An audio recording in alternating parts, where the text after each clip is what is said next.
Welcome to Two Open Doors, the podcast that explores our power to open or close the doors of relationship with the important people in our lives.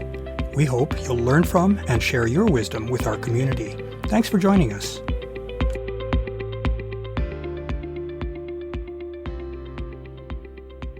Loving and being in love. They sound so similar, yet they're quite different things. This distinction can make a big difference in the evolution of a deeply connected relationship. Each has its roles to play in such a relationship, and each contributes different things to the relationship. In this episode, we'll take a closer look at the feelings and behaviors that come with loving someone. We'll also examine the feelings and behaviors that accompany being in love with someone. That will help us understand how each contributes to an intimate relationship. We can start by asking ourselves, what is love? Love is one of those concepts that we're all very familiar with and which we hopefully have experienced in our own life. At the same time, it's a notoriously difficult thing to adequately describe. Love is such a fundamental aspect of the human experience that rendering it in words is like describing air. It surrounds and penetrates us, yet its very pervasiveness keeps it from our conscious focus. The Merriam-Webster Dictionary's entry for love gives us a hint of how broad and amorphous this concept is. Here are some excerpts. The noun meanings include a strong affection for another arising out of kinship or personal ties, an attraction based on sexual desire, affection and tenderness felt by lovers, or an affection based on admiration, benevolence, or common interests, an assurance of affection, warm attachment, enthusiasm, or devotion, the object of attachment, devotion, or admiration, a beloved person, unselfish, loyal, and benevolent concern for the good of another, a god, such as Cupid or Eros, or personification of love, an amorous episode, or the sexual embrace. The verb meanings include to hold dear or to cherish, to feel a lover's passion, devotion, or tenderness for, to caress, to fondle amorously, to copulate with, to like or desire actively, to take pleasure in, or to thrive in. The first thing to notice is that loving someone involves both feeling a certain way toward them and acting in a particular way toward them. Our loving feelings involve affection, attraction, attachment, and amorousness. Our loving actions reflect those feelings. We cherish, caress, like, desire, and treat with sexual interest. We want our beloved to experience and enjoy all good things. In fact, we see that this broad-ranging definition of love confounds what are actually three separate facets or phases of loving someone. First, lust, or a desire for sexual connection, followed by attraction, or desiring and pursuing connection with such a person, and then attachment, or the emotional bonding with that person.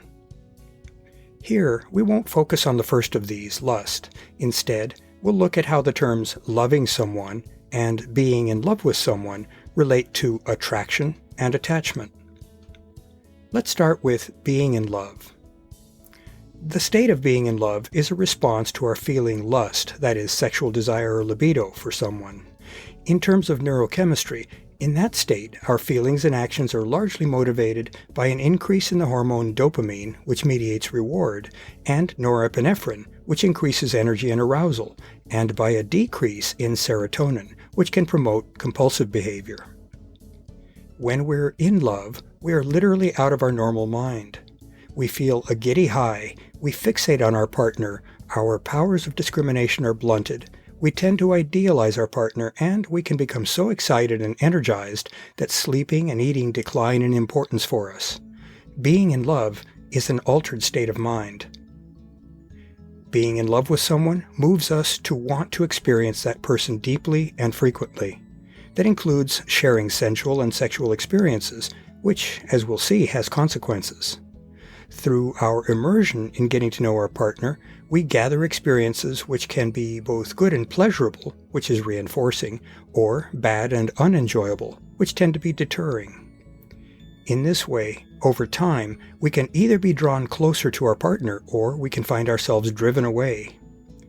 If we become closer, At some point, we can cross a threshold that motivates us to become emotionally attached to that person. So, let's now consider love and attachment. When we're in love and those feelings persist and deepen, our desire to be around that person grows. We come to want them to be a regular and reliable part of our life. The associated feelings and behaviors are what constitutes attachment. Turning again to Merriam-Webster, attachment is defined as the state of being personally attached, or fidelity, the affectionate regard, or a strong emotional bond that an infant forms with a caregiver, such as a mother. In this definition, we see a person's desire to continue to express affection toward their partner. We see the element of wanting to be present with or attached to that partner. We also see the basis of attachment as being a strong emotional bond, analogous with and probably modeled on the bond between an infant and mother or other primary caregiver. Attachment is mediated by different hormones than is attraction. Oxytocin, sometimes popularly called the cuddle hormone, and vasopressin are the main agents of attachment. The bonding that these promote is different from the volatile and heady feelings of attraction. Bonding is perhaps less of an emotional roller coaster, but it's less fickle, and it can be strong enough to last a lifetime. Note that sharing a sexual connection can strongly promote bonding. During orgasm, both males and females experience a large burst of oxytocin release. That leads to the delicious warm glow of togetherness that is sometimes called afterglow. Because oxytocin promotes bonding, having sex paves the way for the growth of attachment. That's something that one should consider when entertaining having casual sex with any frequency. Many, or most, intimate relationships that start off with the fireworks of strong attraction subside into companionate or compassionate love relationships, usually within 1 to 2 years of the start of the relationship. Such relationships still hold tremendous value for their participants. They are dominated by feelings of affection, intimacy, and closeness, reflected in deep mutual trust and commitment. So now let's return to our theme. Now that we have some understanding of the similarities and differences between being in love and feeling love for someone, it's time to consider how these are related to one another. As a useful analogy, we can visualize creating a deep connection as the process that a welder uses to unite two pieces of metal. To do that, a welder uses a torch which is capable of heating the metal past its melting point. To reach such high temperatures, the torch burns a mixture of fuel and oxygen. During the attraction phase of a relationship, the torch is lit using the fuel of attraction to one's partner. Burning fuel alone, the flame isn't hot enough to melt the metal, though it may glow cherry red. If, however, the partner provides oxygen, the flame gets much hotter, and the conjoined pieces of the metal under the flame start to flow into one another to form a bead of welded metal. That oxygen takes the form of a high level of reciprocated interest and investment in the relationship by the partner. After the weld cools, the two pieces of metal have become one. The weld is as strong as the individual pieces. The two pieces have been bonded into one. That's what happens to take the couple into the attached phase of their relationship. The flame may no longer be present, other than perhaps as a gentler, tempering flame that helps relieve stresses in the metal, yet the weld persists. That's a good description of the mutual affection and caring that the couple have built into their bond during the attraction and connection process. In point of fact, we need both of these. Through this analogy, we see that being in love provides the caring and goodwill that are reflected in the love we feel for an intimate partner. In our non-intimate relationships, we can likewise come to feel love and admiration for other people, even if we're not in love with those individuals. Such relationships may not carry as much heat as an intimate connection, but the love that we feel for those people motivates us to treat them with caring, respect, and affection. Loving them moves us to act in a loving way toward them. To close this meditation on love, let's consider the case of unrequited love. The term unrequited means not reciprocated or not seen or understood in the same way by both partners. There may well be love shown by both partners, but it may not align well with the hopes and desires of both of them. We're probably all too familiar with what such a situation feels like when we're on the receiving end. Unrequited love is a one-sided experience in which one partner feels that their love is not returned in kind. In such a situation, the partner who doesn't feel a like level of interest and desire from their partner is likely to experience a particular set of symptoms. These are trying to communicate with their partner but not experiencing the partner as responsive. They may feel despondent, isolated and ignored, rejected and heartbroken. They may pine for physical connection with the partner who doesn't seem to share a like desire. They often idealize the partner, with the partners seeming unable to see each other realistically. And the partners may not both be willing to invest the time and energy to truly get to know one another. For those with the courage to try to create intimate relationships, experiencing unrequited love is probably inevitable. Connections are formed on the basis of perceptions and incomplete information, so misunderstanding or misjudging a partner is a commonplace occurrence. Partners come to know one another through interactions, so mutual understanding takes time.